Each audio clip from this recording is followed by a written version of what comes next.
Hello everyone, this is a book haul and it begins with this nice book. Antonia Fraser, I'm sure we're all familiar with Antonia Fraser. This is The Weaker Vessel, Women's Lot in 17th Century England. And will be placed before this house promising freedom of worship to dissenters. He's also declared that the theatres will be reopened and music and dancing no longer forbidden. And this is best described with your thinking cap on by the very first paragraph in the author's note right at the beginning. It starts this: were there any women in 17th century England? In quotes, with a question mark. And she writes, this question was put to me by a distinguished person, a male, when I told him the proposed subject of my new book. Like another jesting interlocutor, he did not stay for an answer, but vanished up the steps of his club. This book is in part, at least, an attempt to answer that question. That pretty well has it. And this won the Wolfson Prize for History, which is, I understand it, the most prestigious prize for history possible in the UK.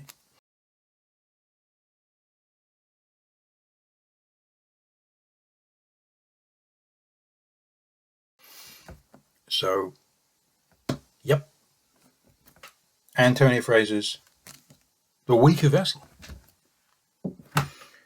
The next book, kind of in a similar era, is this, Henry Fielding's The Journal of a Voyage to Lisbon. And I got this from Gavin, again, from his tremendous series on discontinued Penguin Classics from the Penguin Classic series. So I managed to get one of these secondhand. I thought it'd be pretty interesting. And obviously it's got a terrific, fantastic front cover. There you go. But anyway, it turns out that it is only about 100 pages, 106 pages in all, a little appendix at the end. And yeah, Henry Fielding was born in 1707 near Glastonbury. Educated privately and then sent to Eton. In 1725, he attempted to abduct an heiress and was bound over to keep the peace thereafter. He then went to London, where in 1728 he published a satirical poem, The Masquerade, and a comedy, Love in Seven Masks. Yeah. He was a student of literature at Leiden University on the continent and returned to London in the autumn of 1729. And between then and 1737, he wrote 25 dramatic pieces, including comedies, adaptations of Moliere, farces, ballad operas, burlesques, and a series of topical satires such as Pasquin and the Historical Register, which lampooned the Prime Minister of the day, Sir Robert Walpole. Oh yeah, and his entire government as well. That's England for you. Very disrespectful people, very truculent, quite possibly, but very polite. With some manners. It was partly because of this last play that Mr. Walpole introduced the Stage Licensing Act in 1737, which effectively ended Fielding's career as a dramatist. Yeah, liberty and freedom. And after this, he embarked on a career in the law and was called to the bar in 1740, but had little success as a barrister, alas, seemingly. And in 1734, or rather back in 1734, he married a Charlotte Craddock, the model for Sophia Weston and also for the heroine of his last novel, Amelia.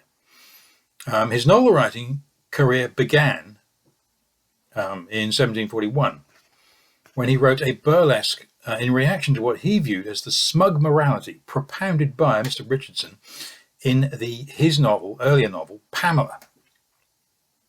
In the following year, he published his own alternative conception of the art and purpose of the novel, Joseph Andrews, which achieved immediate popularity. His masterpiece was Tom Jones, however, one of the great comic novels in English literature, published in 1749.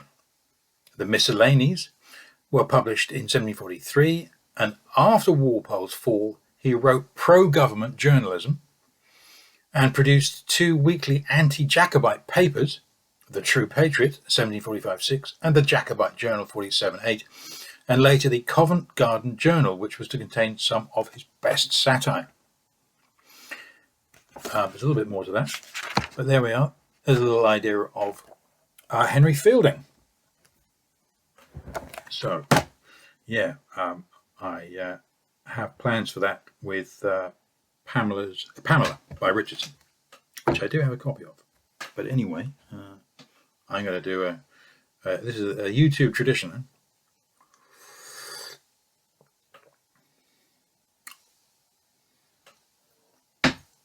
The next book that I bought was Athens, but this one's by Christopher Meyer. Presumably that's how you pronounce that. Athens, a portrait of the city in its golden age. And this was first published in 1993 and translated into the English in 1999. So this Mr. Meyer is in fact a German professor at the University of Munich. And he's also written other things like Caesar, a biography. So it reads pretty well. I haven't read any of it yet, but I think it's going to be, it's going to have that kind of professorial quality to it, where there will be insights to be had and perspectives and a bit of depth to understanding. I think so, anyway. So, pleased to get that. This is the hardback version of it, obviously. Published by John Murray, if that means anything to anyone. Albemarle Street, London. Very nice. Okay, the next one is by Tim Blanning, and he is, isn't he? Whoops. He's written some great stuff about the French Revolution and 18th century England and that kind of thing. So this was published in 2008, and Blanning is he an Oxford guy or a Cambridge guy? Don't know. Professor of Modern European History, University of Cambridge. Yeah, I knew that. Okay, yeah. So this is the curious front cover. It's basically a cloth-bound hardback, and then there's this sort of this bit is a little paper wraparound thing that wraps around and is sort of stuck down with by that. So that's the hardback version of it, and there is obviously a paperback that was produced the next year. So there's a little over 300 pages, and the triumph of music. Composers, musicians, and their audiences, 1700 to the present. And there's definitely a certain amount of the present in it. So, for example, the introduction kind of talks about how he decided to write this book. And he was inspired by the golden anniversary of Queen Elizabeth II's reign, which culminated in the party. There was a party at the park, and then there was the party at the palace, which was a concert. And it started off with Brian May playing a piece of music from the balcony or the roof, I think, of Buckingham Palace, and so on and so forth. So he really kind of sort of gets to grips with this whole issue of music, what it means, and what an influence it's been on people and society. And he kind of sort of decided to try and create, and he kind of almost jokingly talked about how, because he's a fellow of Cambridge University, he gets to make up courses if he wants to, and he did. decided to make up a course about music, and has been sort of bouncing ideas off his students since then. So the culmination of that is this, pretty much, up to a point.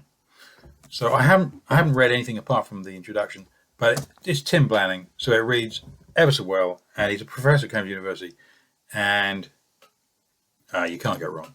I'm sure you can't go wrong. So yeah, there's that one. And the last book is another academic. This guy, Paul Slack, is an Oxford guy, I think. Quite sure why, I don't know. It was published in 2015. Yeah. There it is. And I kind of looked around for it, and as far as I can work out, there is no paperback to this. This is hardback. Oxford University Press hardback. And is, kind of 250, 260 pages, but very interesting.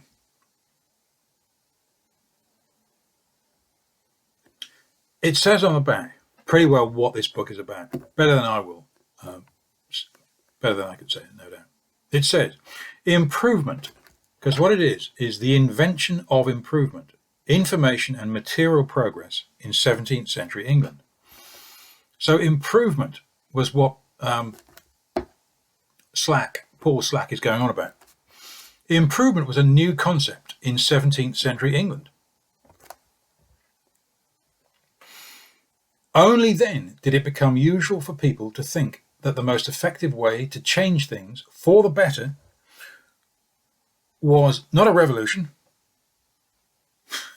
or a return to the past, but the persistent application of human ingenuity to the challenge of increasing the country's wealth and general well-being. There you have it. That's what that book's about.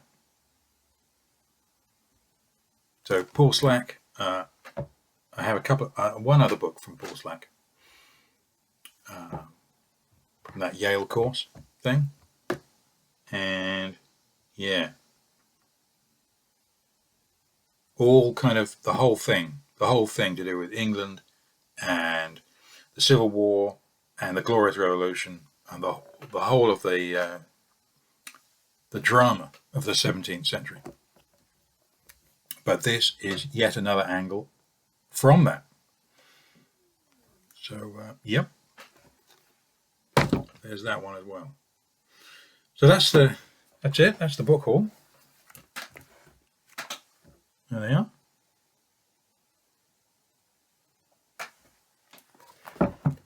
Happy reading. I know it's kind of Q4 for Historical 2025, and I am currently trying to get through the vast tome that is Andrew Roberts' Churchill's biography. But it is not a trial in any way whatsoever. It is practically a joy.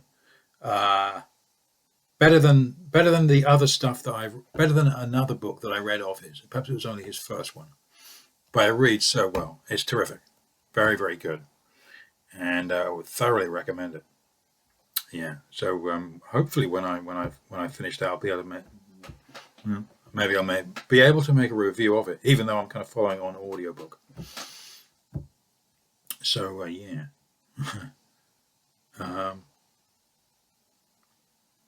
The temptation is just to carry on listening to it rather than stopping and then writing down that tremendous quote or that terrific little bit of information that might just sort of kind of be lost in the nether regions.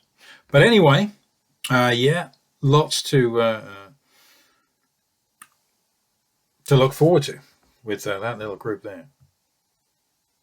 So yeah, piecing together a whole kind of little kind of group of books about 17th century England, and then really tackling it, bringing it down, and trying to understand and make sense of it all. So,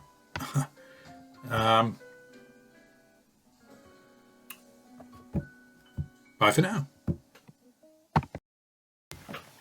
And for those of you who are interested in my mug,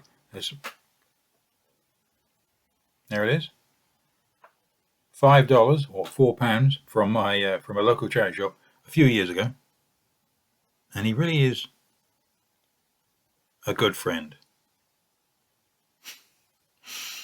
You know, the day is a little difficult and a little bit, pour out a cup of coffee and you got him to look at, or is he looking at you?